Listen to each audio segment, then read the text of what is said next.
هو الحبيب الذي ترجى شفاعته لكل هول من الأهوال الملتحم يا أكرم الخلق مالي من ألوذ به سواك عند حلول الحادث الأممی۔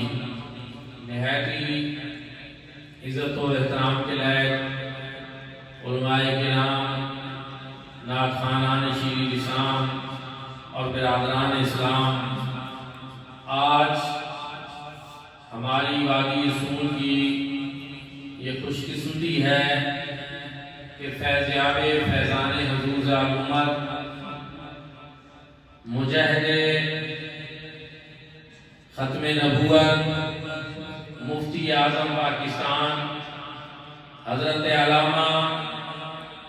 شیخ الحدیث قبلہ مفتی شیر محمد خان صاحب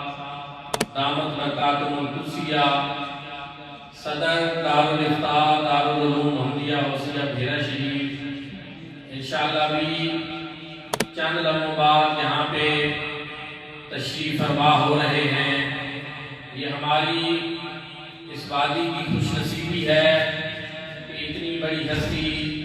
یہاں پہ تشریف لا رہی ہیں، اور انشاءاللہ آپ اور میں ہم سب مل کر آپ کا بھرپور پرجوش اور ولولہ انگیز انشاءاللہ استقبال کریں گے۔ میں بس ایک دو باتیں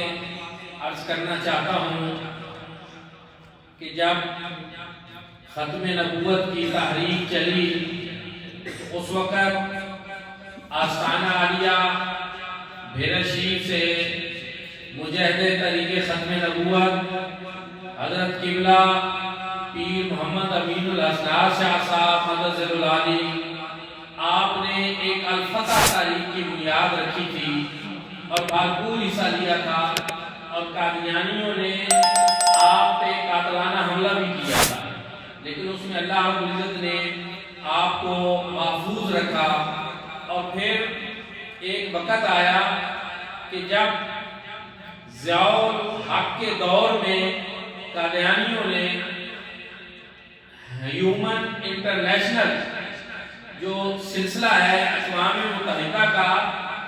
ایک ادارہ ہے ذہنی، اس کے اندر جو ہے وہاں پہ جا کر انہوں نے دروازہ کھٹکھٹایا اور وہاں جا کر مقدمہ دائر کیا، اور اس میں ہیومن انٹرنیشنل ایمنسٹی، یہ اس ادارے کا نام ہے، اس کے اندر انہوں نے جا کر مقدمہ دائر کیا کہ پاکستان میں قادیانیوں کے حقوق سلب ہو رہے ہیں اور ہمارے ساتھ بڑی زیادتی کی جا رہی ہے کہ ہمیں کافر قرار دیا جا رہا ہے اور ہمیں مسلم ٹائٹل یوز نہیں کرنے دیا جا رہا، جبکہ ہم اپنے آپ کو کافر نہیں کہتے، ہم مسلمان کہتے ہیں۔ یہ ایک بڑی عجیب و غریب بات تھی۔ تو اس سلسلہ میں ضیاء الحق نے پھر حضرت ضیاء الامت جسٹس پیر محمد کرم شاہ الازہری رحمۃ اللہ تعالی علیہ آپ کا انتخاب فرمایا کہ آپ جائیں وہاں پہ، اور وہاں وہ سارے جج جو 18 جج تھے وہ سارے کے سارے غیر مسلموں نے، اور وہاں ان کو دلیل سے آپ نے قید کرنا ہے کہ یہ قادیانی اپنے آپ کو مسلم کیوں نہیں کروا سکتے، یہ کیوں کافر ہیں۔ تو یہ بڑی اہم ذمہ داری تھی۔ تو حضور ضیاء الامت رحمۃ اللہ تعالی علیہ آپ جنیوا میں تشریف لے گئے، اور وہاں پہ آپ نے یہ سوچا کہ اگر ججوں کے سامنے ایک دم ہم نے سامنا کیا تو وہ مشکلات پیش آئیں گی، کیونکہ قرآن و حدیث تو وہ جانتے ہی نہیں ہیں، اب ان کو بات سمجھانی ہے، تو انفرادی ملاقاتیں پہلے ان سے رکھی، ایک ایک جج سے ملے اور ان کو ایک بات سمجھائی۔ میں آپ کو بھی سمجھانا چاہتا ہوں، یہ ہمارے نوجوان بچوں کے لیے یہ ایک مستقبل کے لیے بڑی قیمتی بات ہے، وہ یہ کہ عیسائی جو ہیں، وہ جج عیسائی تھے، عیسائی جو ہیں وہ کلمہ حضرت عیسیٰ علیہ السلام کا پڑھتے ہیں اور ان سے خصوصی نسبت رکھتے ہیں، جس کی وجہ سے وہ عیسائی کہلواتے ہیں، حضرت عیسیٰ علیہ السلام کی وجہ سے کہ ان کا کلمہ پڑھتے ہیں وہ عیسائی کہلواتے ہیں۔ لیکن وہ عیسائی حضرت موسیٰ علیہ السلام کو بھی مانتے ہیں، حضرت موسیٰ علیہ السلام کو بھی مانتے ہیں کہ وہ اللہ کے نبی تھے، لیکن کلمہ حضرت عیسیٰ کا پڑھتے ہیں اور عیسائی کرواتے ہیں۔ حضور ذی الامت رحمۃ اللہ تعالی علیہ نے ان عیسائی ججوں سے پوچھا کہ جب آپ حضرت موسیٰ کو مانتے ہیں تو آپ موسوی کیوں نہیں ہیں، آپ عیسائی کیوں ہیں؟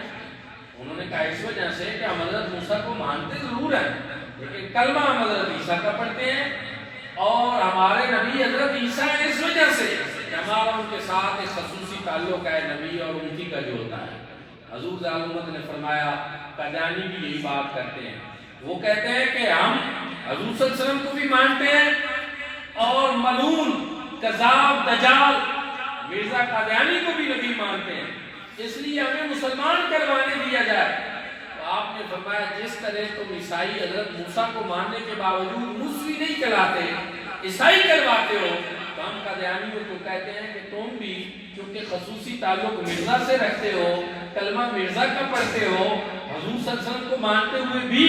تو تب بھی تم اپنے آپ کو مرزائی کہلاؤ، قادیانی کہلاؤ، پھر مسلمان نہ کہلاؤ۔ عیسائی ججوں کو یہ بات سمجھ آ گئی، انہوں نے کہا بالکل یہ بات صحیح ہے، یہ تو کوئی زیادتی والی بات نہیں، یہ تو کوئی، چونکہ ہم عیسائی حضرت موسیٰ کو ماننے کے باوجود عیسائی ہیں، تو پھر قادیانیوں کو بھی چاہیے کہ وہ اپنے آپ کو قادیانی کروائیں، مرزائی کروائیں، مسلمان تو نہ کروائیں، یہ تو کوئی ایسی زیادتی والی بات نہیں۔ تو پھر ان ججوں نے جو سب کے سب غیر مسلم تھے، حضور ذی الامت رحمۃ اللہ تعالی علیہ کی بریفنگ کے اوپر، جس میں اور قرآن و سنت کی بھی دلائل آپ نے بہرحال ان کو دیے، لیکن یہ بات بھی ان کو سمجھائی، تو اس کے نتیجے میں عالمی عدالت انصاف نے جو اقوام متحدہ کا ایک ذیلی ادارہ تھا، انہوں نے قادیانیوں کے خلاف فیصلہ کیا، وہاں سے قادیانیوں کو منہ کی کھانی پڑی، اور پھر اس کے بعد اب یہ مبارک ثانی کیس یہ سپریم کورٹ میں پہنچا، تو اس میں ہمارے چیف جسٹس صاحب جو ہیں انہوں نے جو سب سے پہلا فیصلہ دیا، وہ فیصلہ جو ہے مسلم امہ کے جذبات کی ترجمانی نہیں کرتا، قرآن و سنت کے مطابق وہ نہیں تھا، اس میں کہیں نہ کہیں قادیانیوں کو ریلیف دیا جا رہا ہے، اس پہ احتجاج ہوا اور سارے لوگوں نے کہا کہ اس فیصلے کے اوپر نظر ثانی ہونی چاہیے، اور اس سلسلہ میں پھر جب احتجاج بڑھا تو چیف جسٹس صاحب نے 6 جن تعلیمی دینی اداروں کو بلایا کہ آپ آ کر ہماری رہنمائی کریں، ان میں سے ایک دارالعلوم محمدیہ غوثیہ بیرا شریف، یہ ادارہ جامع مدینہ النبی جس کی ذیلی برانچ ہے، ہمارے قبلہ پیر محمد امین الاسرار شاہ صاحب رضی اللہ علیہ، آپ نے دارالعلوم محمدیہ غوثیہ بیرا شریف کی نمائندگی کرنے کے لیے قبلہ ڈاکٹر ابوالحسن محمد شاہ صاحب اور مفتی شیر محمد خان صاحب کی ڈیوٹی لگائے۔ پہلی دفعہ بھی سپریم کورٹ میں گئے، مفتی صاحب نے دلائل پیش کیے، دوسری مرتبہ عمرہ شریف کے آپ گئے ہوئے تھے کہ ادھر سے ڈیٹ آ گئی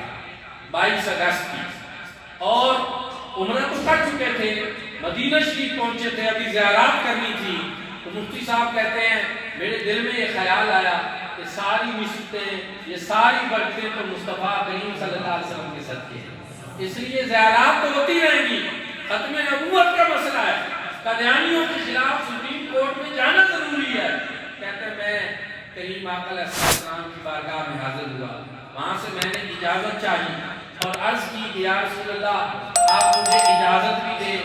اور میری مدد بھی فرمائیں اور اپنا کرم بھی فرمائیں، آپ کی ختم نبوت کے لیے میں جا رہا ہوں۔ پھر وہاں سے آپ سیدھا اسلام آباد آئے، سپریم کورٹ میں پہنچے، ایک شرح صدر حاصل ہو چکا تھا، ایک کرم کی بارش تھی جو آپ میں برس رہی تھی، دلائل اور علماء کرام نے بھی دی، مختلف مکاتب فکر کے علماء کرام وہاں پہ موجود تھے، اہل سنت کے بھی بہت سارے پیر خانے، آستانے، علماء کرام الحمدللہ سارے حضور کی ختم نبوت کے لیے تو حاضر ہیں، ساری جماعتیں، تحریکیں اپنا اپنا رول پلے کر رہے تھے، لیکن قبلہ مفتی صاحب نے وہاں پہ جو دلائل دیے، آپ فرماتے ہیں کہ وہاں حجاز مقدس میں ہی میرے دل میں اللہ پاک نے ایک بات ڈالی کہ یہ جو معاملہ ہوتا ہے امتناع قادیانیت آرڈیننس جب آ گیا تو یہ مطلق آرڈیننس ہے کہ قادیانی کہیں بھی اپنی سرگرمیاں جب نہیں کر سکتے تو پھر اس پہ مختلف قدغنے لگانا، مختلف جو ہے اس میں ہچے نکالنا، پھر اس کی تو کوئی گنجائش ہی نہیں ہوتی۔ تو کہتے ہیں میں نے جب چیف جسٹس کو دیگر باتوں کے ساتھ ساتھ یہ بھی بتایا، مسجد درار کا بھی بتایا، حضور صلی اللہ علیہ وسلم نے اس مسجد کو گروا دیا جہاں اسلام کے خلاف سازشوں نے کی، اور ساتھ مسلمہ قذاب کا بھی بتایا، حضرت سیدنا صدیق اکبر رضی اللہ تعالیٰ عنہ نے اس کے خلاف جہاد کرایا اور مسلمہ قذاب کی سرکوبی کی۔ وہ بھی جھوٹا مدعی نبوت تھا، قذاب تھا، دجال تھا، جبکہ اس لیے اس کے خلاف جہاد کرایا گیا کیونکہ وہ ختم نبوت کا ڈاکو تھا۔ تو اس وجہ سے وہ ساری چیزیں، وہ دلائل قبلہ مفتی صاحب نے جب پیش کیے تو چیف جسٹس صاحب کو بھی کہنا پڑا کہ یہ وہ بات جس کی تلاش میں ہم نے علماء کرام کو بلایا ہے وہ ہمیں یہاں سے مل گئی۔ ہم آپ کا شکریہ ادا کرتے ہیں، آپ کی بات کو سراہتے ہیں، بلکہ مجھے ذاتی طور پہ جو آئی وٹنس لوگ وہاں پہ تھے اس وقت سپریم کورٹ میں، انہوں نے مجھے میسج کیے، ویس میسج کیے، اور انہوں نے بتایا کہ مولانا فضل الرحمان صاحب جو دیوبند کے عالم دین ہیں، مذہبی سیاسی رہنما ہیں، وہ بھی موجود تھے۔ انہوں نے خود کہا کہ مفتی صاحب جو دلائل آپ نے دیے ہیں اس طرف تو ہماری توجہ پہلے نہیں۔ مطلب یہ کہ کہتے ہیں کہ اصل چیز تو وہ ہوتی ہے جس کو آپ کا مخالف بھی جو ہے وہ تسلیم کرے، اور الحمدللہ اللہ پاک نے ایک بڑی عزت عطا فرمائی اور نتیجہ بھی اس کا نکلا۔ وہ مرزا جیلمی بک بک کرتا ہے، بکواسات کرتا ہے، داڑھی پہ ہاتھ پھیر کے کہہ رہا تھا میں اب ان بابوں کو دیکھوں گا، یہ سپریم کورٹ سے فیصلہ جب واپس لیں گے۔ اب ہمارے مفتی صاحب لوگوں کو بتاتے ہیں کہ الحمدللہ میں بھی داڑھی پہ ہاتھ پھیر کے کہتا ہوں کہ مرزا باتیں تو دور کی بات ہیں، باپوں کے غلاموں نے اس فیصلے کو تبدیل کرا دیا، اور الحمدللہ وہ فیصلہ جو ہے وہ تبدیل ہو چکا ہے۔ اس پہ پہلے شارٹ فیصلہ آیا تھا جیسا کہ عدالتوں کا ایک طریقہ ہوتا ہے، پھر اس پہ تفصیلی فیصلہ بھی الحمدللہ مسلمانوں کے حق میں آ گیا ہے اور قادیانیوں کے بھرپور طریقے سے خلاف آیا ہے۔ اور اب کوئی کم از کم میں یہ بات کہہ سکتا ہوں کہ اگر قادیانیوں کی کسی گوشے میں بھی کبھی یہ بات تھی کہ یہاں اس ملک میں ہمیں عدالتوں سے کبھی کوئی ایسے فیصلے مل جائیں گے، کوئی ریلیف مل جائے گا، قانونی سطح پہ ہمیں کوئی ریلیف مل جائے گا، تو ان کی یہ خوش فہمی ختم کر دی گئی۔ اور الحمدللہ ختم نبوت پہ آپ اور میں، ہم سب کا یہ عقیدہ اور ایمان ہے کہ جب تک ہمارے جسم میں جان ہے ہم حضور نبی کریم صلی اللہ علیہ وآلہ وسلم کی عزت و نموز کے لیے حاضر ہیں۔ ہماری زندگی کا سب سے بڑا مقصد ہی یہی ہے، اگر یہ کریم آقا کی ختم نبوت پہ قربان ہو جائے تو اس سے بڑھ کر اور کیا چاہیے؟ جانا تو ایک دن سب نے ہے، لیکن ہمارا عقیدہ اور ایمان یہی ہے کہ نماز اچھی، روزہ اچھا، حج اچھا، زکوٰۃ اچھی، مگر باوجود اس کے میں مسلمان ہو نہیں سکتا۔ نہ کٹ مروں جب تک شاہ بدہا کی عزت پر خدا شاہد کامل میرا ایمان ہو نہیں سکتا۔ ایک بندہ مومن کی میراث ہی یہی ہے، سب سے قیمتی متاع یہی ہے کہ اس کے دل میں یہ جذبہ رہے، یہ شوق رہے، یہ عشق رہے، یہ تڑپ رہے کہ ہمارا مرنا جینا کریم آقا علیہ السلام کے لیے۔ دیکھیں بہت سی ہماری تنظیمیں جلسے نکالتے ہیں، ریلیاں نکالتے ہیں تحفظ ختم نبوت کے لیے، ہم ان کا بھی بڑا احترام کرتے ہیں، ہمارے دل میں ان کی اس بات کی بھی قدر ہے تو وہ بھی نکلتے ہیں، کوشش کرتے ہیں۔ لیکن آپ کو بتانا یہ ہے کہ ایک بڑا اہم بحث تھا سپریم کورٹ کا بھی، خدا نہ خواستہ اگر وہاں کمزوری آ جاتی دلائل میں اور ہمارے کوئی مسلمانوں کے خلاف فیصلہ آ جاتا تو پھر کیا ہوگا؟ اس لیے وہ ایک بڑا محاذ تھا جس پہ اللہ رب العزت نے ہمیں ایسے علماء دیے ہیں، ایسے مفتی صاحبان دیے ہیں، اللہ رب العزت نے ہمیں ایسے افراد دیے ہیں جو اپنے دلائل سے، براہین سے وہاں پہ یہ بات ثابت کرتے ہیں کہ نہیں قرآن و سنت کی بات تو یہ ہے۔ اس لیے ایک بات میری یاد رکھنا کہ یہ دینی ادارے جو ہیں، یہ مدرسے جو ہیں، یہ ہر وقت ختم نبوت کی ڈیوٹی کر رہے ہیں۔ ہماری ریلی ایک دن نہیں ہوتی، ہمارا جلسہ ایک دن نہیں ہوتا، ہماری ریلی روزانہ ہوتی ہے، ہمارا جلسہ روزانہ ہوتا ہے۔ کیا کہ جب ہم بچوں کو پڑھا رہے ہوتے ہیں کہ ما کان محمد ابا احد من رجالکم ولکن رسول اللہ و خاتم النبیین وکان اللہ بکل شیء علیما۔ ہم بچوں کو یہ دلائل پڑھاتے ہیں، ان کو سمجھاتے ہیں، ان کو آیات سناتے ہیں، ان کو وہ حدیث یاد کرواتے ہیں جن کا تعلق ختم نبوت کے ساتھ ہوتا ہے، جن کا تعلق تحفظ ناموس رسالت کے ساتھ ہوتا ہے، تاکہ علمی طور پر دلائل کی دنیا میں جب ہمارے علماء پختہ رہیں گے تو ہماری عوام بھی ساتھ۔ لیکن اگر علماء کے دلائل کمزور پڑ گئے، علماء کی تیاری کمزور ہو گئی، تو نتیجے کے طور پر پھر عوام کچھ نہیں کر سکے گی۔ میں دوستوں کو اکثر بتایا کرتا ہوں، میری ویڈیوز بھی موجود ہیں، اور مرزا جیلمی آج حضرت تاجدار گولڑا کے حوالے سے قادیانیوں کی ترجمانی کرتے ہوئے کہتا ہے کہ وہ اس کا مقابلہ نہیں کیا تھا مرزا کا تاجدار گولڑا نے۔ میں کہتا ہوں اس سے بڑی اور بکواس اور جھوٹ کیا ہو سکتا ہے، اور خیانت کیا ہو سکتی ہے کہ تم قادیانیوں کی جو ہے وہ معلومات میں تو بھروسہ کر رہے ہو، لیکن امت مسلمہ کے جید علماء کرام کی معلومات میں بھروسہ نہیں کر رہے۔ میں آپ کو بتاتا ہوں ایک بات یاد رکھیں، ہمارے آپس میں مسل کی اختلافات رہتے ہیں، اہل تشیع سے ہیں، اہل حدیث سے ہیں، دیوبند سے ہیں، ہمارا آپس میں رہتا ہے مسئلہ، لیکن میں نے اپنی زندگی میں آج تک کبھی کسی بھی مسلک کے کسی عالم سے یہ نہیں سنا کہ انہوں نے تاجدار گولڑا کی ختم نبوت کی خدمات پہ یہ کہا ہو کہ وہ کمزور تھے یا انہوں نے مقابلہ نہیں کیا تھا۔ یہ بات یاد رکھیں، سارے کے سارے مانتے ہیں، سارے کے سارے تسلیم کرتے ہیں اور بیان بھی کرتے ہیں کہ جو مرزا کی زندگی میں اس کے سامنے تاجدار گولڑا نے خدمات انجام دی، ختم نبوت میں پہرا دیا اور حفاظت کی، وہ کسی اور کا حصہ نہیں، وہ حضور صلی اللہ علیہ وسلم کی بارگاہ سے ان کی ڈیوٹی لگی۔ آپ کو اسی لیے آپ کی کتابوں کے اوپر بھی لکھا ہوا ہے کہ معمور من الرسول، کہ اسی طرح تاجدار گولڑا بھی آپ چاہتے تھے کہ میں حجاز مقدس میں قیام کروں، میں وہاں رہوں، باقی زندگی میری وہاں پہ گزرے، لیکن وہاں حاجی امداد اللہ مہاجر مکی نے اور بزرگوں نے اور اولیاء اللہ نے اور بعض اشاروں کے ذریعے حضور صلی اللہ علیہ وسلم کی بارگاہ سے آپ کو یہ پیغام ملا کہ آپ نے دوبارہ سرزمین بر صغیر پہ جانا ہے، وہاں پہ ایک بہت بڑا فتنہ کھڑا ہو رہا، آپ نے اس کا مقابلہ کیا اور آپ آئے اور آپ نے اس کا مقابلہ کیا۔ تو میرے بھائیوں اور دوستوں یاد رکھیں، علماء کا ہونا ہر دور میں بڑا ضروری ہے۔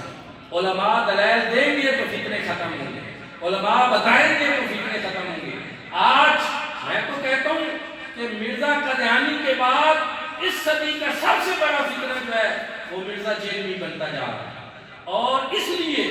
کہ پوری امت جو ہے وہ ایک طرف کھڑی ہے، اور وہ بدبخت جو ہے وہ 14 صدیوں کی علماء کی تحقیقات جو ہیں اور تفاسیر جو ہیں اور جو 14 صدیوں کا نچوڑ ہے وہ سب کو پرے رکھ کے کبھی وہ اللہ کی گستاخی کرتا ہے، کبھی وہ حضور صلی اللہ علیہ وسلم کی گستاخی کرتا ہے، کبھی صحابہ کرام کی گستاخی کرتا ہے، کبھی وہ اولیاء اللہ کی گستاخی کرتا ہے، اور علل اعلان کر رہا قرآن کا غلط مفہوم بیان کرتا ہے۔ اس سے بڑھ کر اور قرآن کی گستاخی کیا ہو سکتا ہے؟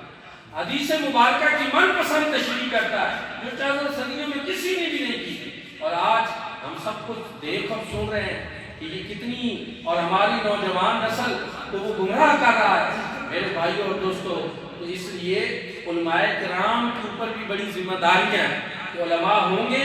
مدارس ہوں گے، تو ایسے فتنے جو ہیں ان کی سرگوبی ہوگی۔ کیوں؟ محافل ہوتی ہیں، بڑی اچھی باتیں ہونی چاہیے، جلسے ہوتے ہیں ہونے چاہیے، ریلیاں اور جلوس ہوتی ہیں ہونے چاہیے، وہ بھی ایک سسٹم کا حصہ ہیں، ان کی بھی اہمیت ہے، لیکن مدارس جو ہیں یہ پورا سال مقابلہ کرتے ہیں، یہ پورا سال یہ ڈیوٹی دیتے ہیں، یہاں پہ دلائل تیار کرائے جاتے ہیں، علماء تیار کیے جاتے ہیں، ان کو بتایا جاتا ہے، اور قرآن و سنت کی وہ تشریحات جو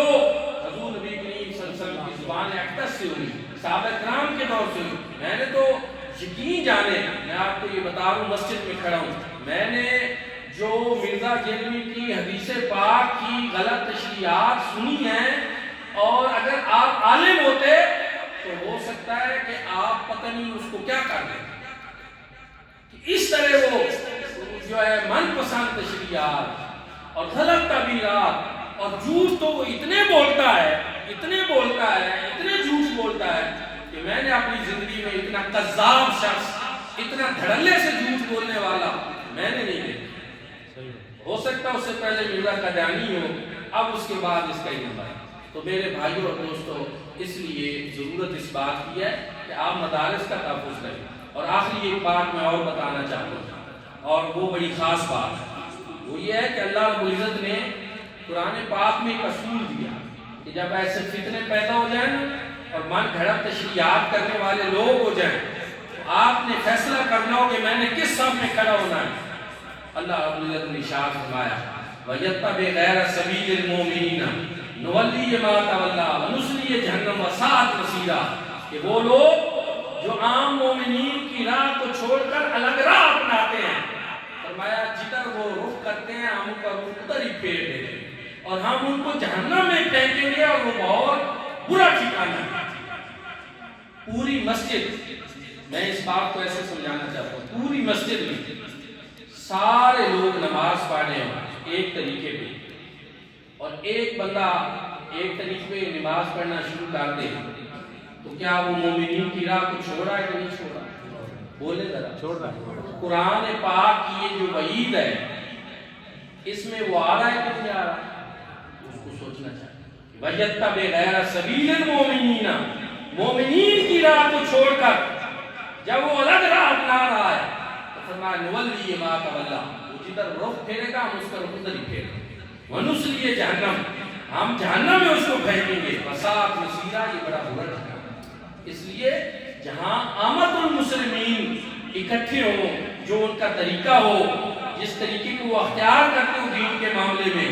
اس کو اختیار کرنا ہی بڑا ضروری ہوتا ہے۔ آپ الگ راہ نہیں اپنا سکتے، ورنہ تو 100 بندوں کی جماعت ہو اور 100 کا 100 بندہ اپنی اپنی مرضی کی نماز پڑھ لے، کوئی ہاتھ چھوڑ دے، کوئی باندھ لے، کوئی اوپر کر لے، کوئی نیچے کر لے، اور ایک تماشا بن جائے۔ کیا اسلام اس چیز کی اجازت دیتا ہے؟ اسلام کوئی مذاق ہے، یہ بچوں کا کوئی کھیل ہے؟ ایسی بات نہیں ہے۔ آج اگر لوگ ہمیں سمجھانے کی کوشش کرتے ہیں کہ نہیں یہ فلاں مسئلہ تو ہم نے نیٹ سے سرچ کیا ہے، ہم کہتے ہیں 14 صدیوں کی تحقیقات کے وارث تو ہم ہیں۔ ہمیں معلوم ہے کہ 14 صدیوں میں صحابہ کرام کا اس بارے میں موقف کیا تھا، تابعین کا کیا تھا، تبع تابعین کا کیا تھا، قرن اول پہلی صدی والوں کا کیا تھا، دوسری صدی والوں کا کیا تھا، تیسری صدی والوں کا کیا تھا، چوتھی صدی والوں کا کیا تھا، 14ویں صدی تک آج تک یہ تو ہمیں معلوم ہے۔ صبح شام یہ کام تو ہم کرتے ہیں کہ پڑھاتے ہیں، پڑھتے ہیں، بتاتے ہیں، اصول ہیں، ضابطے ہیں، قوانین ہیں، ان کے تحت یہ سارا کچھ کرتے ہیں۔ آپ لوگوں کو ایک دن بھی ساری سمجھ آ گئی۔ اور دوسری بات، یہ میں نے قرآن کی آیت پہلے سنائی، حضور نبی کریم صلی اللہ علیہ وسلم کا فرمان بھی سن لیں۔ حضور نبی کریم صلی اللہ علیہ وسلم نے ارشاد فرمایا اتبعوا السواد الاعظم، ہمیشہ بڑی جماعت کی پیروی کرنا۔ حضور صلی اللہ علیہ وسلم نے فرمایا اتبعوا السواد الاعظم، بڑی جماعت کی پیروی کرنا۔ من شذ شذ فی النار، جو بڑی جماعت سے الگ ہوگا وہ جہنم میں جائے گا۔ سنیں یہ حضور علیہ السلام، اس سے پتہ کیا چلا؟ آج الحمدللہ یہاں اہل سنت جو ہیں، جہاں نہیں پوری دنیا کے اندر اہل سنت والجماعت جو ہیں وہ بڑی جماعت، وہ سواد اعظم ہے مسلمانوں کا پوری دنیا میں۔ اور یہ اہل سنت کا ٹائٹل جو ہے یہ حضور صلی اللہ علیہ وسلم کے دور سے، یہ صحابہ کے دور سے ہے، یہ 14 صدیوں کا ٹائٹل ہے، یہ آج کا ٹائٹل دیا ہوا نہیں ہے، یہ آ رہا اتبعوا السواد الاعظم۔ تو اس لیے حضور نبی کریم صلی اللہ علیہ وآلہ وسلم نے جب یہ بتایا کہ میری امت 73 فرقوں میں بٹ جائے گی، صحابہ کرام نے عرض کیا رسول اللہ کوئی جنتی ہوگا؟ انہوں نے ایک جنتی ہوگا، نشانی کیا ہے؟ فرمایا ما انا علیہ واصحابی، جس پر میں ہوں گے اور میرے صحابہ۔ اس سے پتہ چلا کہ حضور نے جب فرمایا نا میں جس طریقے پر ہوں، اس سے مراد ہے سنت کا طریقہ، صحابہ چونکہ ایک جماعت ہے وہ جماعت کا طریقہ، تو اس سے ہی یہ نکالا گیا کہ اہل سنت والجماعت۔ حدیث کی ساری کتابوں میں ما انا علیہ وصحابی کی جو تفسیر ہے حدیث کی ساری کتابوں میں وہ کیا ہے؟ وَهِيَ أَهْلُ السُّنَّةِ وَالْجَمَاعَةِ۔ تو ما انا علیہ وصحابی سے کیا مراد ہے؟ اہل سنت والجماعت۔ آج تک کبھی کسی نے اس کے مخالف کوئی تفسیر یا تشریح کی نہیں ہے۔ اس لیے بڑی جماعت کے ساتھ رہیں، اس لیے آپ ہمیشہ جو ہے مومنین کی راہ پہ رہیں، عام مومنین کے طریقے سے الگ نہ ہوں۔ فتنوں کا دور ہے، اور وہ بھیڑ اور وہ بکری جو اپنے گلے سے دور ہوتی ہے وہ بھیڑیوں کا شکار ہو جاتی ہے۔ اس لیے اپنے سسٹم کے ساتھ رہیں، اپنے جماعت کے ساتھ رہیں۔ دعا ہے کہ اللہ کریم ہم سب کو جو ہے حضور نبی کریم صلی اللہ علیہ وآلہ وسلم کی اتباع نصیب فرمائے، اطاعت نصیب فرمائے۔ قبلہ مفتی صاحب تشریف لانے والے ہیں، اور ختم نبوت کا یہ کام میں سمجھتا ہوں کہ اللہ پاک نے اسے لیا۔ مدینہ شریف حاضر تھے، وہاں سے وہ آئے، سیدھا سپریم کورٹ میں گئے، دلائل دیے، اور الحمدللہ ان کے وہ حتمی قطعی دلائل جو ہیں ان کے اوپر وہ فیصلہ جو ہے مسلمانوں کے حق میں۔ یہ اللہ پاک نے توفیق ان کو بخشی۔ حالانکہ اسی ملک میں کچھ ایسے مفتی صاحبان بھی تھے جو اس ملک میں ہوتے ہوئے بھی اس دن سپریم کورٹ نہیں پہنچ سکے، لیکن انہوں نے مدینہ شریف میں جب عمرہ کیا، مدینہ شریف پہنچے تھے، ابھی زیارات کرنی تھی، ابھی صرف ان کو وہاں پہ 4 دن ہوئے تھے، انہوں نے کہا کوئی بات نہیں، سرکار کے صدقے تو یہ حاضری ہو رہی ہیں، پھر حاضری دے دیں گے، اور ابھی انشاءاللہ نومبر میں پھر مفتی صاحب کی بلا جا بھی رہے، پھر بلاوا آ گیا، بلاوا آ جاتا ہے۔ بس اصل چیز جو ہے نا وہ تو حضور صلی اللہ علیہ وسلم کی محبت ہے، حضور صلی اللہ علیہ وسلم کا عشق ہے، ختم نبوت کا پہرا دینا ہے۔ تو عظیم ہستی تشریف لا رہے ہیں، میرا شریف میں حدیث پاک پڑھاتے ہیں، دارالافتا چلاتے ہیں، تو ہم ان کا استقبال کریں گے، اور میرا یہ عقیدہ ہے، یہ ایمان ہے کہ ایسی ہستیوں کی زیارت کرنا بھی یہ ثواب ہے۔ علماء کی زیارت جو ہے یہ گناہوں کا کفارہ ہوتی ہے۔ علماء کی زیارت پہ کتنے حضور صلی اللہ علیہ وسلم نے جو ہے وہ ارشادات فرمائے ہیں۔ اللہ رب العزت ہم سب کو حضور نبی کریم صلی اللہ علیہ وسلم کی محبت اور اتباع نصیب فرمائے۔ ابھی ہم سب لوگ جو ہے وہ باہر نکلیں گے اور لینے بنائیں گے، اور اس کے بعد کی تیاری کرتے ہیں، اور یہاں پہ ایک دفعہ دعا بھی کرتے ہیں۔ اللہم صلی علی سیدنا محمد وعلی آل سیدنا محمد وبارک وسلم علیہ۔ ربنا آتنا فی الدنیا حسنۃ وفی الآخرۃ حسنۃ وقنا عذاب النار وادخلنا الجنۃ مع الابرار یا عزیز یا غفار یا رب العالمین۔ اللهم انا نعوذ بک من جہد البلاء ودرک الشقاء وسوء القضاء وشماتة الأعداء۔ اللهم انا نعوذ بک من الهم والحزن والعجز والكسل والجبن والبخل وغلبة الدين وقهر الرجال یا حی یا قیوم برحمتک نستغیث فلا تکلنا الی انفسنا طرفة عیون واصلح لنا شؤوننا صلی اللہ تعالی علی خیر سیدنا محمد وعلی آلہ وصحبہ اجمعین برحمتک یا ارحم۔ انشاءاللہ